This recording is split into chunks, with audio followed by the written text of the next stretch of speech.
अपनी आत्मा में जो कसाय के परिणाम होते हैं या जो भी मोह राग द्वेष के परिणाम होते हैं, परद्रव्य को अपना जानने वाला, परद्रव्य को अपना मानने वाला, परद्रव्य का लक्ष्य करके जो आत्मा में रागादिक परिणतियाँ होती हैं उन्हें कहती हैं राग विकारी परिणाम। वो उनको जो अपना मानता है वह जीव चने बाहर में कैसा भी बड़ा प्रधानमंत्री भी क्यों ना हो, देश का राजा क्यों ना हो, वह जीव कैसा है? पामर है, बेकारी है। समझ गए आप? क्योंकि अंदर जो चैतन्य वस्तु है, तीनों काल जानने देखने वाली वस्तु, सिद्ध की सामर्थ्य वाली, अनंत शक्तियों के भंडार वाली, समझ गए आप? जो त्रिलोक पूज्य है,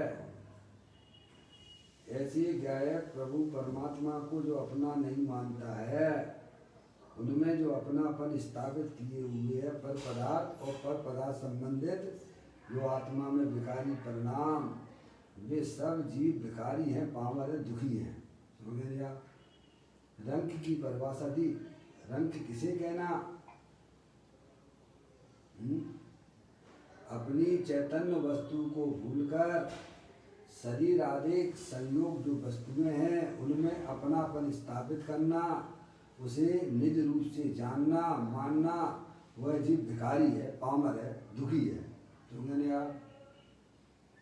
ऐसे ही संसार अवस्था में जो पर के लक्ष्य से हमारी आत्मा की पर्याय में जो विकार की उत्पत्ति होती है, उनको जिसकी रुचि है उसमें अपनापन है, वह जीव भिखारी है, पामर है। और इनसे भिन्न शरीर रागादिक से भिन्न जो शुद्धात्म तत्व है, जो कि अमृत का कुंड है, तीनों काल वीतराग स्वरूप है, उसमें जो अपनापन स्थापित करता है, उसे जो निज रूप से जानता है मानता है, वह इस विश्व का श्रीमंत है, राजा है। आगे बात सुने भाई साहब। जो चैतन्य वस्तु तीनों काल पर द्रव्य पर भाव और पर्याय से विभिन्न अखंड ज्ञान ज्योति स्वरूप है, उसे जो अपना जानता है, उसे अपना मानता है, क्या वह जीव जो है भाई साहब श्रीमंत है, राजा है। समझ आप? और जो शरीर से भिन्न जितने भी संयोग हैं और आत्मा की पर्याय में जो विकार की उत्पत्ति होती है, उन रागादिक परिणतियों में जो अपनापन स्थापित किए हुए है, उनमें जो एकत्व बुद्धि स्थापित की जा रही है, वह जीव है तो सिद्ध परमात्मा जैसा, लेकिन पर्याय में वह पामर है। कितना भी वैभव क्यों ना हो, समझना, कितना भी शरीर सुंदर क्यों ना हो, उस शरीर में जो एकत्व बुद्धि की जा रही है, वह जीव पामर है। भाई साहब, आप कहोगे ये बात तो हमें तो समझ में नहीं आती है। इतना बढ़िया शरीर है, सुंदर है, बाहर में सब तरह की संयोग, लाड़ी गाड़ी बाड़ी सब अनुकूलताएं पड़ी हुई हैं, वह भिखारी आप कैसे कहते हो? ये बात हमारी समझ में नहीं आती है। ज्ञानी जीव तो कहते हैं भाई साहब तो वो भिखारी है। अभी आपको एक दृष्टांत तो मैं दे देता हूँ। भले ही उसके पास में करोड़ों अरबों खरबों रुपए हों, है भाई साहब, जब लोकायुक्त की जब उस पर वो पड़ती है ना, क्या रेड पड़ती है ना, तो बोलो कैसा हो जाता है, हाथ जोड़ के गिड़गिड़ाने लगता है। हमने तो सब देखा है, क्योंकि हमारी ड्यूटी भी भाई साहब लोकायुक्त में जब पड़ती है तो मैं अच्छे अच्छे पैसे वालों को भाई साहब आंसू गिरते हुए गिड़गिड़ाते हुए हमने देखे हैं। बोलो है कि नहीं पामर? है कि नहीं भिखारी कि प्रभु मुझे छोड़ दो, प्रभु मुझे छोड़ दो, अब मैं गलती नहीं करूँगा।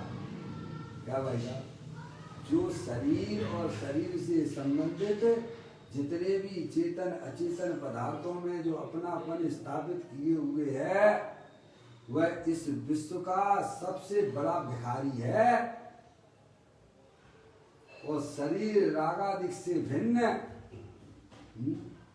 शरीर रागादिक से भिन्न जो अखंड ज्ञान ज्योति स्वरूप अमूर्तिक है, चैतन्य वस्तु है, जो अनंत शक्तियों के भंडार वाली है, जिसका ना कभी जन्म होता है और ना जिसका कहीं उत्पन्न होती है, ऐसी शाश्वत वस्तु चेतनेश्वर ज्ञानानंद मूर्ति, उसमें जो अपनापन स्थापित करता है, उसे जो अपना मानता है, वह इस विश्व का श्रीमंत है। क्या भाई साहब, बात समझ में आती हो तो धन्यवाद। आचार्य भगवंतों की बातें हैं, ये ज्ञानियों की बातें हैं, आप उसे अपनी परिणति में विचार कीजिए भाई साहब। अनादि काल से हमारी पर्याय में जो पामरता चली आ रही है, जो दुख की पर्याय चली आ रही है, उसका कारण क्या है कि जे स्वरूप समझे बिना पामे दुख अनंत, समझा ऊंटे पद नमू श्री सतगुरु भगवान। समझ आप पवन भैया 861 नंबर का बोल है। कहते हैं संयोग को और राग को जो अपना मानता है। बेटे इसमें फोन लगा दिया ना, मौसी का फोन आ रहा है इसमें, बेटो समझ में आया? बहुत ही सुंदर बोल है भाई साहब, है तो एक लाइन का, कर ज्ञानियों के हृदय में उसका भाव गिरण है, भाव है उनकी, समझ में जानते हैं, क्योंकि उन्होंने अपनी आत्मा की शरण ली है। उन्हें मालूम है जगत के समस्त जीव पर्याय में पामर हो रहे हैं, दुखी हो रहे हैं, भले उनके पास में कितना भी वैभव क्यों ना हो। मैं कह रहा हूँ शरीर सुंदर से सुंदर भी क्यों ना हो, बाहर का वैभव भी इतना लाड़ी वाड़ी गाड़ी है, तो सब भीड़ लगे हो, हजारों राजा देव उसकी जो है सेवा में लगे हों, तो भी वह जीव दुखी है। क्यों? पामर है। क्यों भाई साहब? क्योंकि उसका संयोग और अंदर में होने वाले रागादिक परिणामों में अपनापन स्थापित है। वो अपने आप को शरीर और रागादिक रूप से देखता है, जो कि वो है नहीं है। क्या भाई साहब? वो तो अखंड ज्ञान ज्योति स्वरूप है, वीतराग स्वरूप है। घटघट अंतर जिन बसे, घटघट अंतर जैन, मति मदरा के पान से मत वाला समझे नहीं। सब जीव अपने आप को भाई साहब मोह रूपी मदरा पिए हुए हैं। कब से पिए हुए हैं? अनादि से पिए हुए। जो शरीर में जाते हैं उस शरीर को अपना मानते हैं, और उससे संबंध रखने वाले जो भी भाई साहब चेतन अचेतन पदार्थ हैं, उनमें उनका अपनापन स्थापित है, एकत्व बुद्धि स्थापित है। इसीलिए उसकी पर्याय में पामरता चल रही है, वह भिखारी है। समझ में आया? नहीं बता नहीं, ये आप तो स्वयं देखिए, पैसा है, खूब सब कुछ है। जब लोकायुक्त का जब छापा पड़ता है तब भाई साहब क्या होता है, खाली। आज ही पेपर में आया कि भाई साहब 7.5 करोड़ नगद रुपए एक मंत्री के यहाँ पर। क्या भाई साहब हैं, क्या किया? छापा मार दिया है। बाहर में तो आपको दिख रहा था एसी में बैठा हुआ है, घर में एसी गाड़ी में बैठा हुआ है। वो कौन सी गाड़ी आती? मर्सिडीज। समझ में आया? देखो अब देखो क्या हालत हो रही है। सोचिए, आप विचार कीजिए, 24 घंटा जिसके पीछे मैं भाग रहा हूं, उसका परिणाम क्या मिलने वाला है। वर्तमान में आत्मा दुखी होता है, पामर है, और जो आपने अपनी आत्मा में संस्कार डाले हैं, वो भाई साहब आगे भी आपकी आत्मा के साथ चलते चले जाएंगे। पर ज्ञानी जीव ऐसा काम अब नहीं करते हैं। ये समझदार हो गए हैं, उन्होंने अत्यंत परमात्मा के बताए हुए मार्ग को समझ लिया है।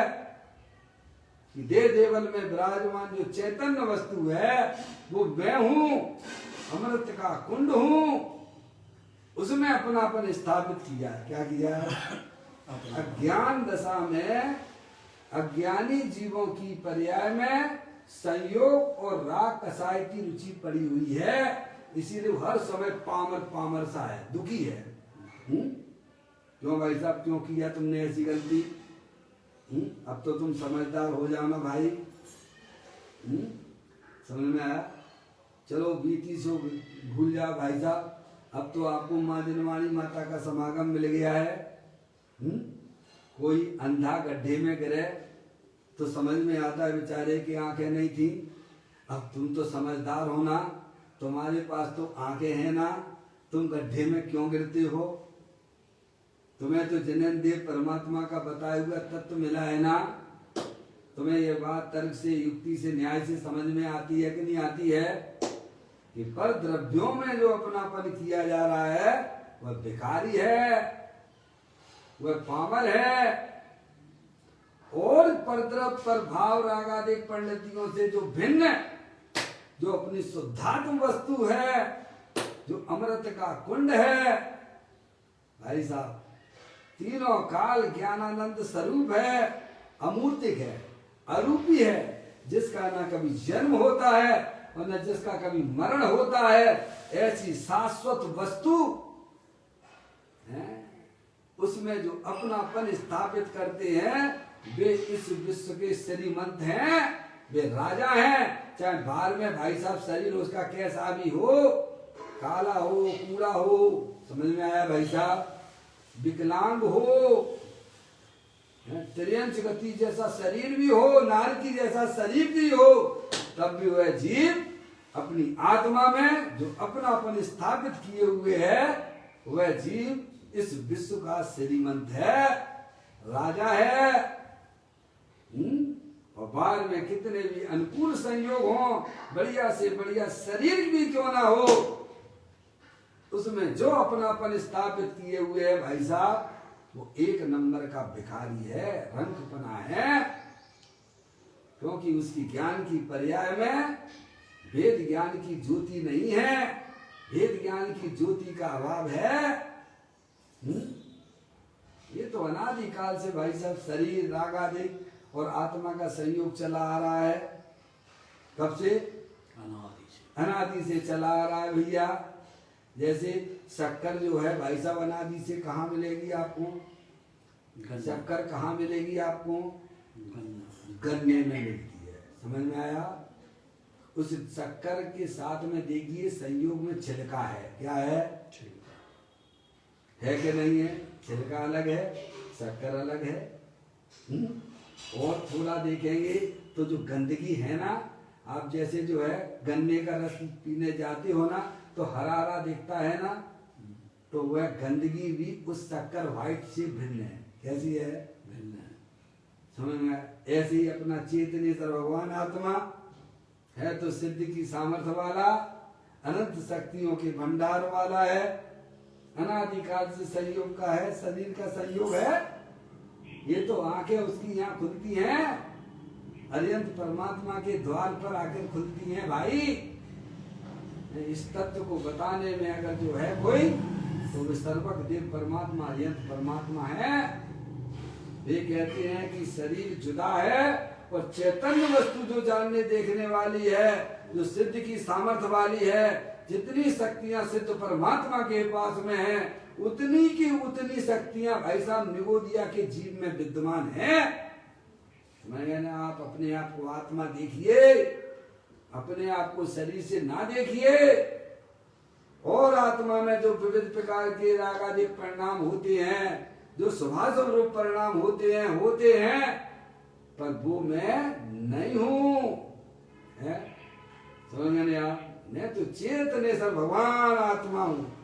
बस इसमें आप बैठ जाइए। आप ऐसा भेद ज्ञान कीजिए। अगर आपको शक्कर की प्राप्ति करनी है तो भाई साहब थोड़ी बहुत मेहनत तो करना पड़ेगी कि नहीं करना पड़ेगी? शक्कर भिन्न है कि नहीं है गन्ने के छिलके से? शक्कर के साथ में जो गंदगी है वो भी भिन्न है कि नहीं है? अगर भिन्न ना होती तो शक्कर व्हाइट व्हाइट कैसे आपको प्राप्त होती? उसमें कचरा भी आ जाता ना। हमारी माता बहनें हैं, घर में बूरा बनाती हैं, समझ में आया? बूरा बनाती है ना भाई साहब, कभी भाई साहब बूरा बनाती है तो बूरा बनाते समय उसमें कुछ ऐसी 2-4 बूंदे दूध की भी डाल देती है। क्या करती है? क्यों डाल देती है? क्योंकि वो जो गंदगी है ना वो और हट जाती है। क्या हो जाती है? समझ गए? और प्योर जो है पूरा शक्कर व्हाइट कलर का प्राप्त होता है।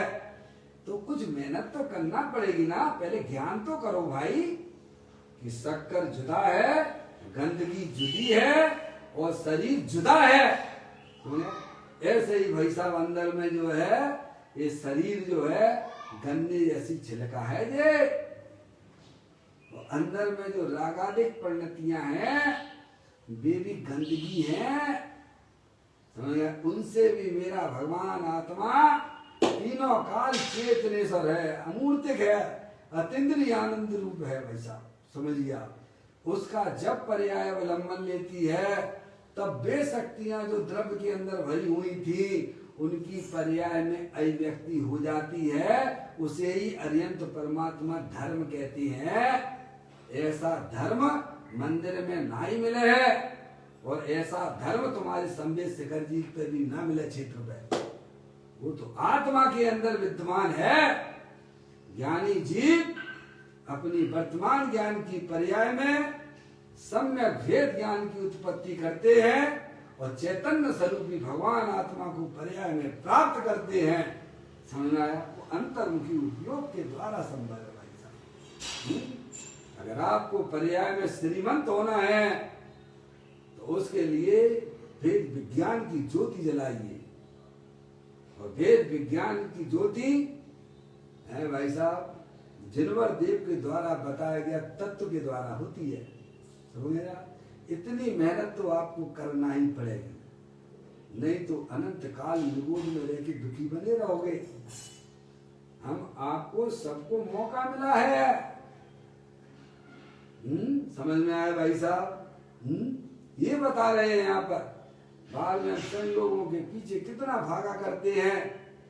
आपकी जेब से भाई साहब अगर 500 का नोट भी निकल जाए तो आपकी शक्ल कैसी हो जाती है भाई? क्या तुम्हें अपना भिखारीपन नहीं दिखता है क्या? भले ही करोड़पति हो, अरबपति हो, खरबपति हो, समझ नहीं आप? बेटे जरा इनका फोन आ गया तो जोड़ लेना उनको भी। बेटो नहीं आया भैया, पवन भैया, कितना भी हो, कितना भी वैभव आपका बाहर में, कितना भी जिसे आप वैभव कहते हो, हैं बेटे? थोड़ा बेटे देखें, आपको अपनी पामरता दिखना चाहिए। कितना भिखारी बना, कितनी दुखी रहते हो। Tension tension tension tension tension tension tension, क्यों? अरे इसी को तो ज्ञानी कहते हैं पामरपना है। तेरी इतना संयोग में सब कुछ होने पर भी है, फिर भी तुम दुखी क्यों? और तुम्हें क्या चाहिए भाई साहब? पवन भैया, पहले अपने पास में कुछ भी नहीं था, किराए के मकान से रहते थे और अब घर का मकान हो गया तो अब तो थोड़ा बहुत ठीक है कि नहीं है? नहीं, अभी तो और जरा और थोड़ा ऊपर चलो, हैं? क्या ऐसा नहीं लगता है कि जैसे कुआं हो है उसमें मगरमच्छ है भाई साहब? आप उस पेड़ पे देता नहीं, संसार का स्वरूप दिया ना उसमें, है? और मधुमक्खी का एक एक बूंद टपकती रहती है और नीचे उसके अजगर है भाई साहब डाल पे लटका हुआ है। एक बूंद और ले लूं, एक बूंद और ले लूं भाई साहब। ऐसे ही दिन रात रूपी ये चूहे हमारी आयु को कतरते चले जा रहे हैं। और तो अभी हम पंचेंद्रिय के विषयों में मस्त हो रहे हैं। क्या भाई साहब? अपने बच्चे की बर्थडे, बच्चे के बच्चे की बर्थडे है और इतने प्रसन्न कि पूछो मत कि 56 लाख की लॉटरी खुल गई हो इनको, है भैया? अरे भाई क्यों भिखारीपन अच्छा नहीं लगता आत्मा के लिए? ज्ञानी कहते हैं तुम अपने ज्ञान की पर्याय में सब में भेद ज्ञान की ज्योति जलाइए। ये शरीर ये जड़ है, अनंत पुद्गल परमाणुओं का पिंड है, और अंदर में जो विविध प्रकार की कसायों के उदय आते हैं चले जाते हैं। बहुत सुंदर बात है, क्योंकि वे तुम्हारी आत्मा के अंदर प्रवेश नहीं करते हैं। तुम विज्ञान घन भगवान आत्मा हो, चेतनेश्वर हो, उसकी तरफ तुम दृष्टि दीजिए, उधर अपनी ज्ञान का लक्ष्य कीजिए, तो पर्याय में भाई साहब वो निराकुलता की उत्पत्ति होती है, उसे बोलते श्रीमंत। जो अपनी वर्तमान ज्ञान की पर्याय में वस्तु स्वरूप का यथार्थ ज्ञान करके अपने ज्ञायक प्रभु परमात्मा में अपनापन स्थापित करता है, वह भाई साहब श्रीमंत है, वह राजा है, इस लोक का त्रिलोकपति होता है। समझ में आया भाई साहब? और जो संयोग संयोगी भाव रागादिक परिणतियों को अपना माने बैठा हुआ है, वह तो भाई साहब हर समय मरण को प्राप्त हो रहा है, भिखारी है। ये बात हमें बोल सिखाता है। अरे आप देखिए, आप संयोग की और राग को जो अपना मानता है, वह प्राणी राजा हो या देव हो। क्या भाई साहब? राजा हो या देव, हजारों देव उसकी सेवा में लगे हों, लेकिन शरीर को अपना माने बैठा हुआ। शरीर है सो मैं हूँ, अंदर में कसायों की रुचि पड़ी हुई है, कसाई के अनुसार प्रवृत्ति करने की इच्छा पड़ी हुई है। वह चाहे बाहर में देश का राजा हो, प्रधानमंत्री हो, और उससे भी बड़ा हो। है भाई साहब, देव ले लिया ना, देव ले लिया ना, देव ले, कितने देव सेवाएं करते हैं, समझो उसकी। लेकिन परंतु वह पामर प्राणी है, भिखारी है। क्या कह दिया भाई साहब? संतोष उसके नाम पर चीज नहीं है, संतोष नाम की चीज नहीं है उसके पास में। ज्ञानी जी व्यर्थ की कल्पनाओं में अपने उपयोग को नहीं बिरमाते हैं। उन्होंने समझ लिया है कि जगत का एक परमाणु भी मेरे को मिलता नहीं है। ये रागादिक परिणाम भी भले ही आत्मा की पर्याय में होते हैं, पर वे कभी हमारे होते नहीं हैं। समझ में नहीं आप? इसीलिए ज्ञानी उस शरीर और रागादिक संयोगों की दृष्टि छोड़ देते हैं। अंदर में जो अखंड ज्ञान ज्योति स्वरूप भगवान आत्मा है, उसमें अपनापन स्थापित करते हैं। भाई साहब, इतना तो भाव मरण उनका टल गया है। क्या हो गया? कितना बड़ा हो गया, बोलिए आप, कितना बड़ा काम कर लिया है। अनादि काल से हमारी पर्याय अभाव रूप में जी रही है। काय में चल रही है? अभाव, निरंतर अभाव में, अभाव में। अब ऐसा कर ले, फिर ऐसा हो जाए, फिर वैसा कर ले, फिर वैसा कर ले, यानी कभी ये सद्भाव हुई नहीं, और सद्भाव होगी भी नहीं। सद्भाव है ना, अंदर में चेतनेश्वर भगवान आत्मा है ना, जिसकी पर्याय है ना, वो अंदर में बैठा ना भगवान आत्मा, ज्ञानेश्वर, सिद्ध की सामर्थ्य वाला, उसका अवलंबन ले ले तो भाई साहब उसकी पामरता सब भाग जाएगी, सब भाग जाएगी। फिर बाद में कुछ भी होता रहे, क्या भाई साहब, कुछ भी चलता रहे, उसे किसी से कोई लेना देना नहीं रहता है। अनादि काल से बैलमुखी होकर पर द्रव्यों की शरण में पर द्रव्य को अपना माने हुए बैठा हुआ है। ज्ञानी कहता है, ज्ञानी कहते हैं कि भाई साहब तुम भिखारी हो, एक नंबर के छठे छठाए, पर द्रव्यों से प्रेम करना, पर द्रव्यों को अपना मानना, यही तो पर्याय में भिखारी बना है ना। जो चीज तुम्हें कभी मिल नहीं सकती है, उसकी आशा में तुम बैठे हुए हो भाई साहब। और क्या कहें, भिखारी बना किसे कहें उन्होंने आप। और जो चीज तुम्हारे अंदर विराजमान है, जिसे कोई छीन नहीं सकता है, क्या भाई साहब, उसमें तुम एक बार भेद ज्ञान के द्वारा भाई साहब अपनापन स्थापित कर दो तो पर्याय निहाल हो जाती है। क्या समझने नहीं आप? जो चीज बाहर चाहते थे वो सब तुम्हें अंदर ही मिल गई। अब तुम्हें कहाँ जाने की जरूरत है भाई साहब? समझे? तो ज्ञानी जी ये काम करते हैं। क्या करते हैं? जो शुद्धात्म वस्तु है, जो तीनों काल पर द्रव प्रभाव से भिन्न है और अपने ज्ञानादि अनंत शक्तियों से तीनों काल जो विद्यमान वस्तु है, जो न कभी उत्पन्न होती है और न कभी नाश को प्राप्त होती है, उस चैतन्य वस्तु में अपनापन स्थापित करते हैं। यानी पर्याय में पकड़ अपनी शुद्धात्मा की हो गई है। किसी हो गई है? सिंपल भाषा में अगर कहा जावे है, अभी हमारी अज्ञान अवस्था में पकड़ शरीर की है और शरीर से भिन्न जितने भी चेतन अचेतन पदार्थों की है। समझ आने आप? तो पर्याय में पामरता है। क्या है? आप कर सकते हो, सब कर सकते हैं। अरे अनंतानंत जीव आज भी सिद्ध परमात्मा बनते चले जा रहे हैं भाई साहब। 6 महीना 8 समय में तो आज भी बोलो निर्वाण को प्राप्त हो रहे हैं कि नहीं हो रहे हैं? अरे यहाँ से नहीं, दूसरी जगह से तो हो रहे हैं ना। हमें सम्यक दर्शन के लाले पड़ रहे हैं, क्योंकि आप अरिहंत भगवान की बताए हुए तत्व को ध्यान से नहीं सुनते हो, आत्म कल्याण की दृष्टि से नहीं सुनते हो। जब आपके अंदर ऐसी जिज्ञासा रुचि उत्पन्न हो कि मुझे तो इस पर्याय में अपनी आत्मा का कल्याण करना है, तो भाई साहब वो अशुद्धात्म वस्तु आपकी पर्याय में पकड़ में आ जाएगी। जहाँ चाह है वहाँ राह है, और जहाँ चाह ही नहीं है तो वस्तु कैसे मिलेगी? अनादिकाल से हमने अपनी आत्मा की चाह नहीं की है, अंदर में उल्लास नहीं आया कि जिसका सेवन सिद्ध परमात्मा करते हैं, जिसका सेवन अरिहंत परमात्मा करते हैं, जिसका सेवन साधु परमेष्ठी करते हैं, जिसका सेवन समस्त में दृष्टि जीव करते हैं, वह चेतन वस्तु हमारे देह देवल में विराजमान है, जो शरीर रागादिक से भिन्न है।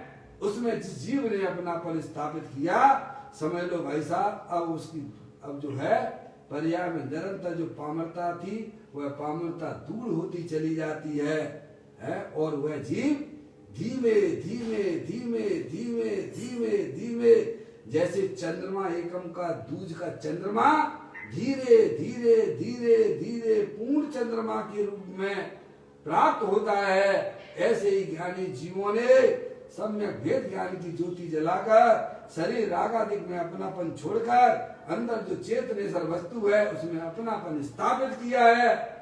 अब उनकी पर्याय धीरे धीरे विज्ञान होती हुई, आनंदित होती हुई केवल ज्ञान और सिद्ध पर्याय को प्राप्त कर लेते हैं। जिन्हें अपनी पर्याय में पामरता दुख नहीं चाहिए, उन्हें बताए हुए अरिहंत परमात्मा की तत्व को समझना चाहिए। समझना ही नहीं है, उन्हें अपने विचारों की श्रृंखला में लाइए, और करत करत अभ्यास से जन्मत होत सुजान, रस्सी यावत जात से सिर पर पड़े निशान। इस प्रकार से एक लाइन का बोल है, आप उसे चिंतन कीजिए, विचार कीजिए। पर्याय में होने वाली पामरता, दुख का मैटने वाले दुख की पर्याय को मैटने के लिए अगर कोई समर्थ है तो अरिहंत भगवान के द्वारा बताया गया तत्व ही है।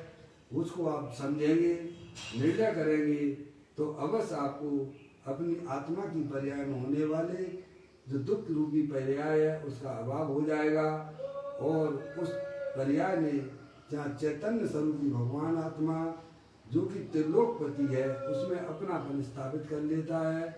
यानी पर्याय में पकड़ अपने त्रिकालिक ध्रुव भगवान आत्मा की हो जाती है, शरीर रागादिक की पकड़ छूट जाती है, फिर वह धीमे धीमे बढ़ता हुआ केवल ज्ञान और मोक्ष की पर्याय को प्राप्त करता है। इसी प्रकार से यह पूरा बोल पूरा हुआ। कल फिर एक नए बोल के साथ में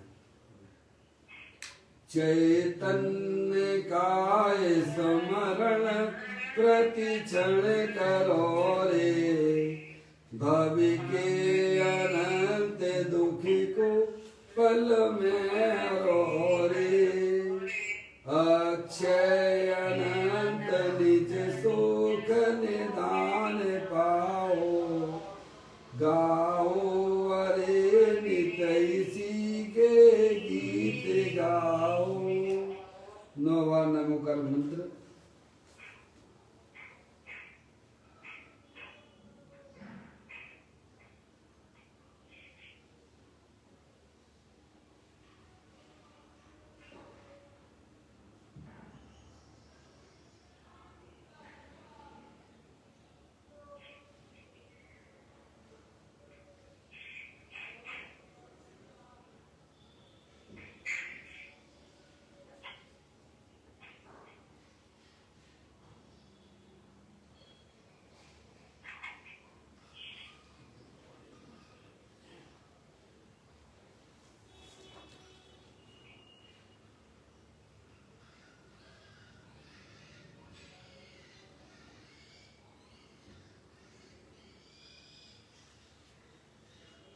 बोलो द्वादशांग दिलवाणी माता की जय।